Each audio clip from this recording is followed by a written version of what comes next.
What's going on, team? It's your boy G, aka Ginato Sensei. We back at it again with another episode of Sensei Reacts Live, man. In today's episode, we're gonna be reacting to Marvel Studios' What If, bro.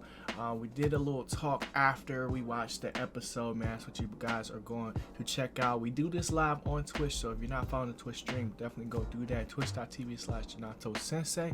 And yeah, I hope you guys enjoyed the video. If y'all do, y'all know what to do, man. Without further ado, let's jump into the vid. Let's start off with like the big headline of this episode, which, all honesty, isn't really like the most craziest thing, right? So let's start with this, man. So Scarlett Johansson was not in the newest What If episode. You know what I'm saying? They're going through their lawsuit or whatever with Disney. Me, it's no surprise that she wasn't in it. Honestly, I thought, like, after seeing what they did with the new Avengers game that continuously drops new characters and stuff like that, not only were we going to get new faces and different looks for all of our favorite characters in Avengers, but also different voices and different voice actors that are playing these people. But for the most part, most of the MCU cast is already like present. But for the most recent episode of What If, Scarlett Johansson is not. I don't know who is the voice actor for this. I literally don't think it takes away from anything with the character and the episode. I just think that, it was a crazy thing to see, because it's like, dang, you know what I'm saying? Like, Shawty's there, but she's not there. But don't get me wrong, she still go crazy in this episode. She still goes crazy. But, I really think that they flexed on us a little bit, but not too much. I thought that we were getting the Killmonger and Tony Stark episode, just because, we saw that in the trailer. And we also saw, the donut scene in the trailer. So that might be later on. But, this show honestly really keeps me guessing, like, all the time. And I can appreciate that because, the amount of stories that they're able to pull together to create the, not only just storyline, but the plot of every episode is like masterful, bruh. Like, I don't know how they do it, honestly. Like, I don't know how you can take, like, obviously, like, we've seen it, but like, to be able to think of, basically taking all the Avengers out before they even get started, like, in the concept in itself, that's cool. But to do it in a way that don't know how this is happening throughout the episode. Like, now, I took a guess, right? I took a guess early on of who it was going to be once I got to the Will Barton part of the episode. But the first part of the episode, where in Iron Man 2, they give Tony the serum to basically help fight back the toxin that's killing him at this point from the arc reactor in his chest. Like, he needs to create a new element and everything for that. And Natasha gives him like a little steroid shot or whatever to basically kick back on like the side effects and things like that. But instead, Tony ends up getting murked, right? And that's crazy, just because I'm like, dang, like, how do you mix that up? Like, how do you get to the point where you got something to help fix it, but it's something actually, like, and we know Natasha wasn't gonna be the one that kills Tony, like, on purpose. You know what I'm saying? So at this point, I didn't know what was happening. I was like, dang, like, who could be doing this? You know what I'm saying? And we don't see it happening. But I love, like, the way that the show, like, continuously pushes, like, my Marvel brain, like MCU brain. Like, I'm trying to piece together so much from all the different Marvel shows and even movies to see if I can figure it out before the episode's done. Like, I know that I should be going into it probably just like, wanting to enjoy it and things like that. But that's not how my brain works. I try to solve it before it happens to see if I'm right. And that's where I find enjoyment out of it. But it's crazy because not even like anything super like outstanding happened. I mean, I guess, seeing certain characters like team up, what I'm saying, seeing Loki and Loki and Nick Fury team up, quote unquote team up, right? Because he had to make a deal with the devil, I guess, to make things work, and who knows, like based on how it ended, seeing that they had just got Cap out of water and the freezing ice, and then also Captain Marvel popped up too. You know what I'm saying? So like maybe, he took the L to fight for another day, you know what I'm saying? Because at this point, Loki kind of took over after, helping them catch the main bad guy for this episode, right? I was just like, dang, like that's crazy, bro. That's super crazy.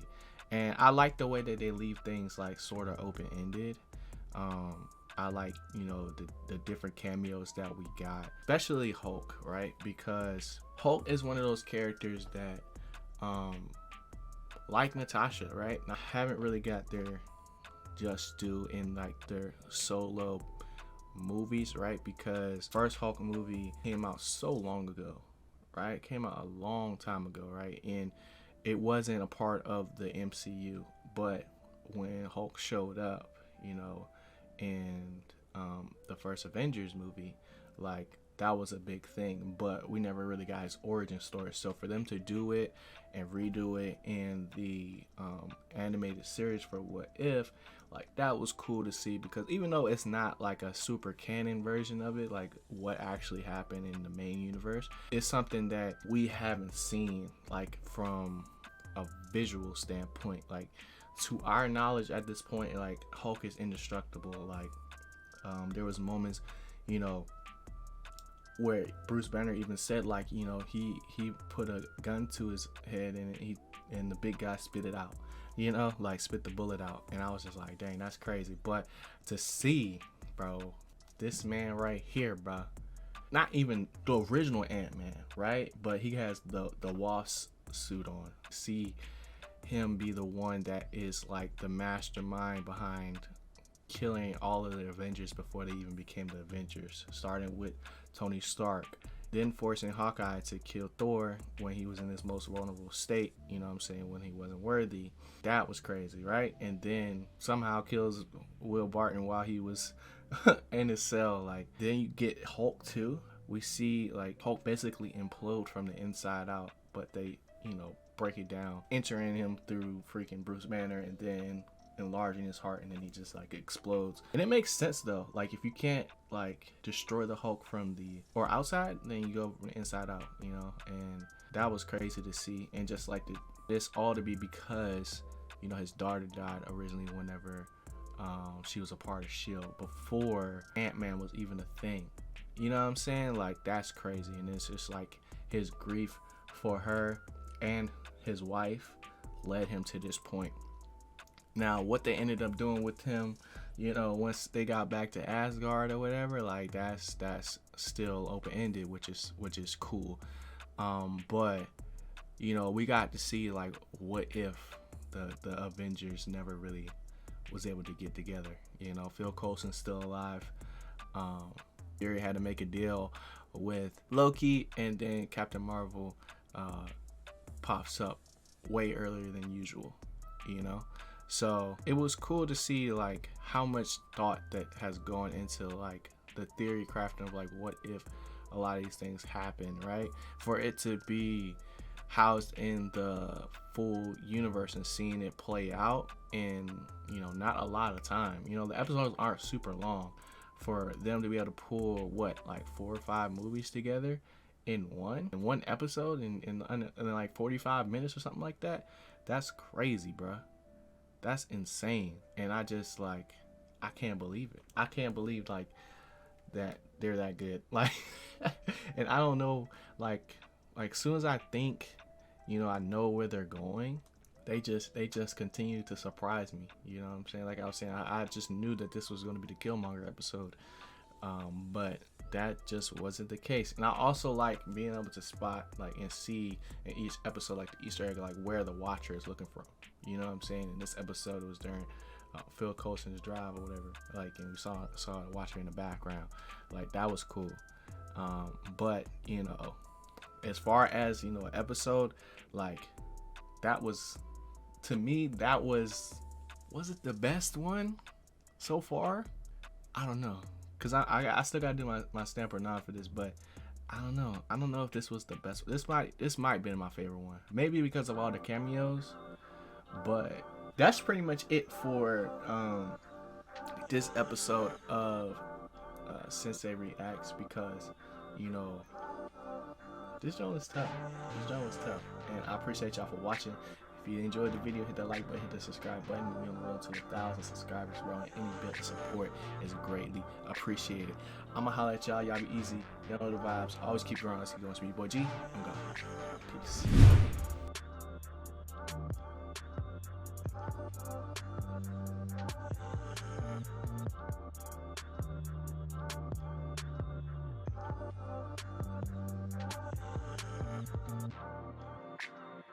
Dang, I know they like that video, bro.